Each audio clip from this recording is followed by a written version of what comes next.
Hello friends, welcome to Kumari தென்றல். இன்றைக்கி நாம் என்ன பார்க்க போகிறோன்னா, ரொம்ப சத்தான, அதே சமயம் ரொம்ப டேஸ்டியான ஒரு குழம்பு ரெசிபி தாங்க பார்க்க போகிறோம்.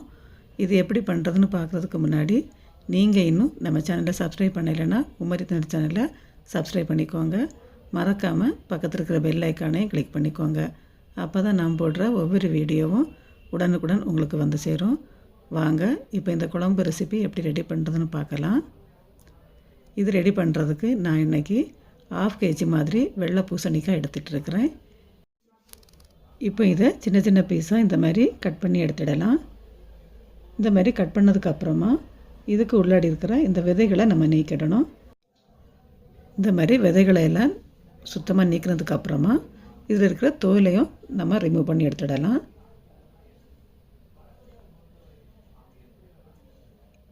இந்த மாதிரி எடுத்ததுக்கப்புறமா இதை சின்ன சின்ன பீஸாக கட் பண்ணி எடுத்துடலாம். ரொம்ப சின்ன பீஸாகவும் இல்லாமல் ரொம்ப பெருசாகவும் இல்லாமல் மீடியமாக இந்த மாதிரி கட் பண்ணி எடுத்து வச்சுக்கோங்க. இப்போ பாருங்கள், நான் எல்லாத்தையும் கட் பண்ணி எடுத்துக்கிட்டேன். இப்போ இது கூட 3 பச்சை மிளகாய், அப்புறமா கொஞ்சமாக கருவேப்பிலை, இது கூட 1/4 டீஸ்பூன் அளவுக்கு மஞ்சள் தூள், அப்புறமா இதுக்கு தேவையான அளவு உப்பு, இவ்வளவும் சேர்த்துட்டு இதில் 1/2 கப் அளவுக்கு மட்டும் தண்ணி சேர்த்துக்கோங்க. பூசணிக்காயிலேருந்து நல்லா தண்ணி விட்டு வரும், அதனால் கம்மியாக தண்ணி சேர்த்துக்கிட்டால் போதும். இப்போ இந்த மாதிரி சேர்த்ததுக்கப்புறமா இதை ஒரு வாட்டி நல்லா கலந்து விட்டதுக்கப்புறம் இப்போ நம்ம குக்கர் மூடி போட்டு மீடியம் ஃப்ளேமில் 2 விசில் வர்றது வரைக்கும் வேக வச்சு எடுத்துக்கோங்க. இப்போ இது வேகிற டைமில் நம்ம ஒரு மசாலா ரெடி பண்ணணும். அதுக்கு மிக்ஸி ஜாரில் 2 கைப்பிடி அளவுக்கு துருவின தேங்காய் சேர்த்துட்டு, இது கூட காரத்துக்கு 5 பச்சை மிளகாய் நான் சேர்த்துட்ருக்கிறேன். உங்களோட காரத்தை பொறுத்து நீங்கள் பச்சை மிளகாய் சேர்த்துக்கோங்க.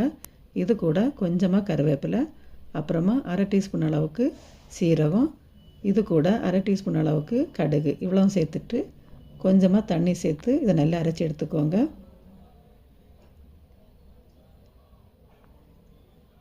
பாருங்கள், இந்த அளவுக்கு நல்லா இதை நைஸ் அரைச்சி எடுத்துக்கோங்க. இப்போ இது இருக்கட்டும்.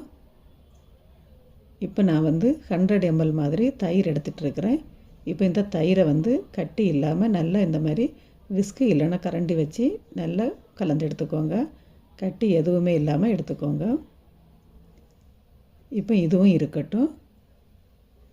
இப்போ நம்ம குக்கர் ஓப்பன் பண்ணி பார்க்கலாம்.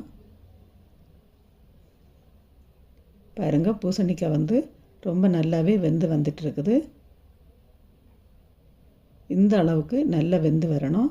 எந்த அளவுக்கு பூசணிக்காய் நல்லா வெந்து வருதோ அந்த அளவுக்கு குழம்பு ரொம்ப டேஸ்ட்டாக இருக்கும். இப்போ இதில் நம்ம அரைச்சி எடுத்து வச்சிட்ருக்கிற தேங்காவை இதில் சேர்த்துடலாம். சேர்த்துட்டு உங்களுக்கு குழம்பு எந்த அளவுக்கு கிரேவியாக வேணுமோ அந்த அளவுக்கு தண்ணி சேர்த்து நல்லா இதை மிக்ஸ் பண்ணி எடுத்து வச்சுக்கோங்க. இந்த டைமில் உப்பு செக் பண்ணிக்கோங்க. இல்லைன்னா இந்த டைமில் உப்பு போட்டுக்கோங்க. இப்போ இதுவும் இருக்கட்டும். இப்போ ஒரு கடாயில் 1 ஸ்பூன் அளவுக்கு எண்ணெய் சேர்த்துக்கோங்க.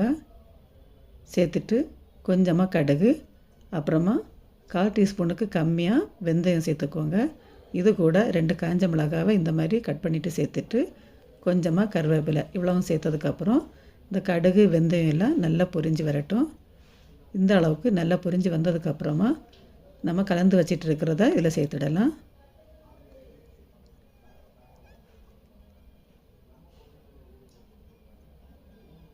இப்போ நம்ம தேங்காய் சேர்த்ததுக்கப்புறமா இது ரொம்ப நேரம் கொதிக்க விட வேண்டாம்.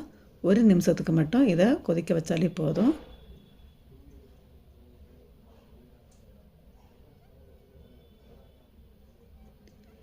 பாருங்கள், இந்த அளவுக்கு லைட்டாக பொங்கி வர டைமில் நம்ம ஸ்டவ்வை ஆஃப் பண்ணிடணும். இப்போ ஸ்டவ் ஆஃப் பண்ணிவிட்டு இதை நல்லா ஆற விட்டுக்கோங்க. ஓரளவுக்கு நல்லா ஆறி வந்ததுக்கப்புறமா நம்ம மிக்ஸ் பண்ணி எடுத்து வச்சிட்ருக்கிற தயிரை இதில் சேர்த்துடலாம். தயிர் சேர்த்ததுக்கப்புறமா நம்ம கொதிக்க விடக்கூடாது, அதனால தான் ஸ்டவ்வை ஆஃப் பண்ணிவிட்டு நம்ம இதில் சேர்க்குறோம். இப்போ இதை நல்லா கலந்து விட்டுக்கோங்க. அவ்வளவுதாங்க, ரொம்ப சூப்பரான பூசணிக்காய் மோர் குழம்பு ரெடி ஆகிடுச்சு. இது சாதத்துக்கு கூட மட்டும் இல்லை, இட்லி தோசை கூட சாப்பிட்றவங்க ரொம்பவே சூப்பராக இருக்கும். நீங்களும் இதே மாதிரி ட்ரை பண்ணி பார்த்து எப்படி வந்துச்சுன்னு உங்களோட ஃபீட்பேக்கை கமெண்ட்டில் சொல்லுங்கள். மீண்டும் இன்னொரு ரெசிபியோடு உங்களை சந்திக்கிறேன். நன்றி, வணக்கம்.